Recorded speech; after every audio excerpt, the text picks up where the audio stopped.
Oklahoma basketball records an 89-67 victory over Kansas City. And that's all I'm going to say about it because, well, it was Kansas City. And we've got a big football game to talk about instead. Oklahoma getting ready to host the first playoff game ever in Norman against Alabama. And that's all we're going to talk about today on this episode of the Sooner Nation podcast. Just paying a little bit of homage to basketball first, though.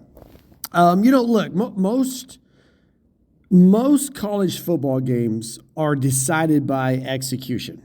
I'm talking about assignments, angles, play calls, who blocks better, who tackles better, who throws it better.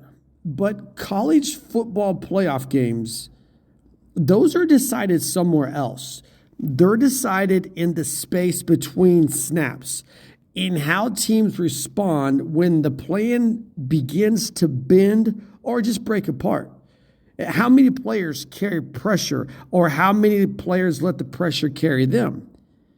And when Oklahoma and Alabama meet again on Friday night, this is where this game is going to live because nothing about this matchup is mysterious anymore. The playbooks are familiar. The film has been torn apart frame by frame. The personnel on both sides is known. But what isn't known and what can't be rehearsed is how each team handles the emotional weight of a postseason rematch when everything tightens and nothing feels casual at all. This game, it won't be won because one team, quote, wanted it more.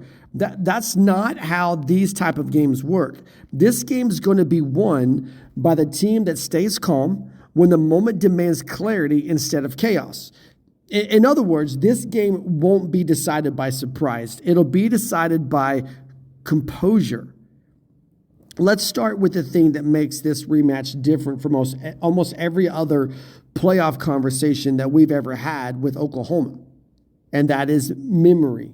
When Oklahoma walked out of Tuscaloosa on November 15th, they had a 23-21 win in their back pockets. They didn't just earn a resume line, they planted something that night. That game unfolded in a way that still doesn't sit comfortably with the Crimson Tide. Alabama controlled the yardage, they controlled possession. On paper, they looked like the better team for long stretches of that game. But Oklahoma controlled the moments. What I mean by that is the Sooners, they forced turnovers. They converted mistakes into points. They tightened defensively when the game narrowed. And when Alabama needed rhythm late, Oklahoma completely took that away. Those moments, they don't reset because the calendar flips another month. What they do is they linger. They show up in preparation. They show up in confidence. And yep, they're even going to show up in the form of doubt. And that's why the real question in this rematch for Friday night is not what will Alabama do differently. Really, the question is what happens when the game starts to feel familiar once again? Because I think it will. And here's where Oklahoma holds quite maybe a quiet but very real edge. And that's the difference, right? A massive difference between believing you can win and knowing that you already have won. And Oklahoma already crossed the hardest mental barrier back in November.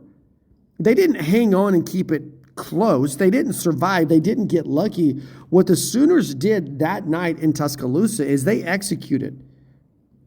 And that matters because it changes how pressure is processed. The Sooners don't need early validation in this game. They don't need the first drive to go perfectly, and they don't need to prove that they belong on this stage. They've already done that. They've already lived through the discomfort. They've already stood in the fire. They've already walked out of that stadium, the opposing stadium, with proof. And that creates a quieter confidence, not the loud, chest-pounding kind, but the kind that shows up after a false start or after a missed tackle or even after a stalled drive. It shows up when a team simply lines up and trusts the next snap. Teams that carry that proof instead of hope, they tend to play more freely. They don't chase moments. They don't force heroics. They don't, they don't force mistakes and mental errors. What they do is they make cleaner decisions because they're not seeking affirmation. And that's a dangerous mindset to carry into December. Now let's talk about Alabama, because this is not about questioning their pedigree. All right? They have elite talent. They have championship infrastructure. They have a staff that understands how to adjust, but they're carrying something Oklahoma is not. They're carrying expectation. Alabama doesn't enter this rematch searching for belief. They enter it searching for closure. From their perspective, November was a game that shouldn't have happened, one where statistical control didn't translate into victory. And that belief makes sense, but it also adds weight. Alabama isn't just expected to win. They're expected to restore order in this game. And expectation has a way of influencing behavior. What I mean by that is quarterbacks, they tend, when there's an expectation, a heavy expectation even, they tend to press for decisive throws instead of patient ones. The guys calling the plays, they tend to chase early control instead of gradual leverage. Defenders, they hunt momentum shifting plays instead of trusting their structure. Pressure doesn't weaken great teams, but it does alter their rhythm. And rhythm matters deeply in these high-level type football games like we're finding Friday night in the college football playoff. So that brings us to coaching. And this is where rematches are often misunderstood.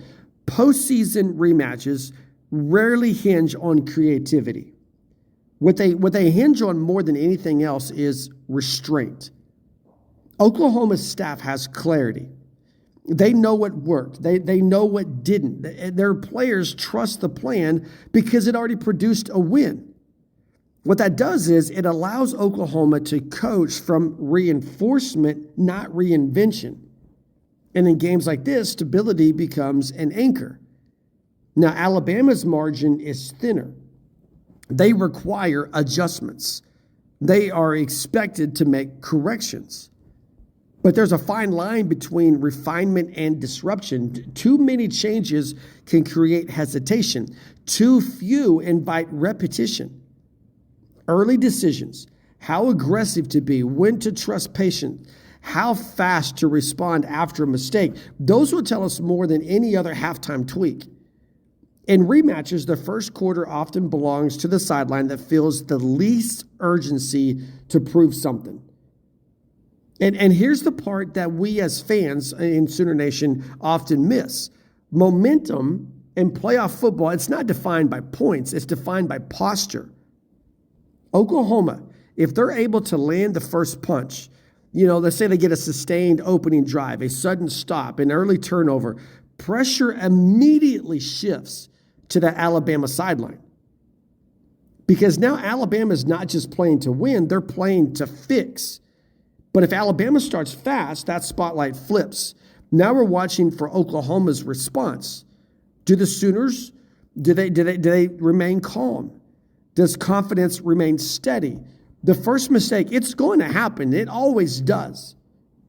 What matters is what follows that mistake. Watch the body language. Watch the tempo. Watch sideline looks and see who's settled. See who looks reactive. The first touchdown, that's just an event. The first response, now that's the message right there. And yeah, this game is in Oklahoma's house, and that matters as well, not just because of noise, but because of belief. Home field advantage in a playoff game shifts emotional gravity. And this is the first time we've ever experienced something like this in Sooner Nation. In Oklahoma, what they do, what this team does, what every team does, is draws confidence from routine, familiarity, and an environment that reinforces belief instead of testing it. For Alabama, every mistake is louder. Every missed opportunity echoes longer. Every Oklahoma surge is amplified by a crowd that already knows what their team is able to do. This isn't hostile territory because of history. It's going to be a hostile because of conviction.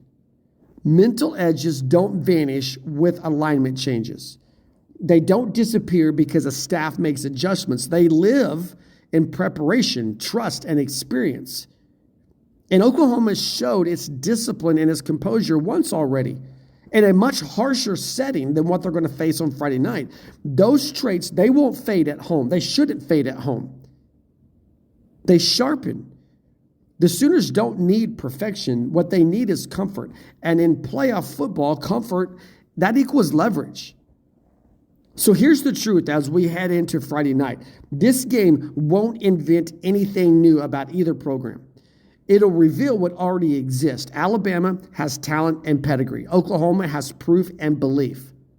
And when the tension rises, and it will, the outcome will hinge on which team understands the moment for what it is, not for what it represents. Friday night won't answer who looks better on paper. It's going to answer who carries the weight better when the paper no longer matters.